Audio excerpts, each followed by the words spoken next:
శంకర్ గారి back movie, Thaman గారి background score కానీ అంతా బాగుంది. సినిమా చాలా బాగుంది. ఎస్జే సూర్య గారు కూడా బాగా చేశారు. ఇద్దరు కాంబినేషన్ కూడా చాలా బాగుంది. Hero Ram Charan, global star Ram Charan. ఏం లేదు, కలెక్షన్స్ కూడా సూపర్ ఉంటాయి. చూడండి, మీరు తప్పకుండా చూడండి. ఏం లేదు, క్లైమాక్స్ కూడా బాగుంది. అంతా బాగుంది, కంపల్సరీగా వస్తాయి. చూడండి మీరు. చాలా మంది ఏమంటారంటే అలా వేరే సినిమా దృష్టిలో పెట్టి చూస్తుంది. ఇది ఒక మెసేజ్ ఓరియంట్ సినిమా. అదే మెసేజ్ ఓరియంట్ సినిమా. మన దొంగలు నరకడం, ఎర్రచందనం దొంగతనం చేసే సినిమా కాదు. ఒక మెసేజ్, ఒక ఐఏఎస్ ఆఫీసర్ స్ట్రిక్ట్గా డ్యూటీ చేస్తే ఎలా ఉంటుంది అంటే ఒక పర్ఫెక్ట్ డిక్షనరీ. మన శంకర్ గారు అయితే టెక్నాలజీ నిలవాడుకోలేని తెలుసు. అది ఇందులో మార్క్ అయితే కనిపించింది.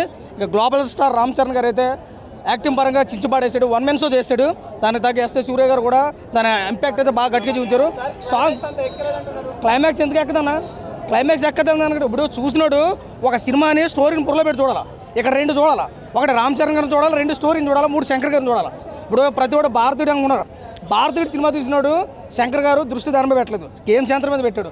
కాబట్టి ఇది ఒక మెసేజ్ ఓరియంట్ స్టోరీ. 100% నచ్చుతుంది. ఇప్పుడు ఉన్నటువంటి సన్నివేశంలో బాగా అట్రాక్టివ్ అయ్యే సినిమా గేమ్ చేంజర్. నిజంగా గేమ్ చేంజర్ అంటే గేమ్ చేంజర్ లాగా ఉంది. నాకైతే సినిమా బాగుంది. ఇంటర్వ్యూల్ బ్యాంక్ అయితే అదిరిపోయింది, ఎంట్రన్స్ అయితే అదిరిపోయింది. లాస్ట్ వచ్చేసి స్టోరీ ఎలిమెంట్స్ ఇచ్చాడు కాబట్టి బాగుంది. తండ్రి రామ్ చరణ్ ఎలా చేశారు? బాగుంది, చక్కగా చేశాడు.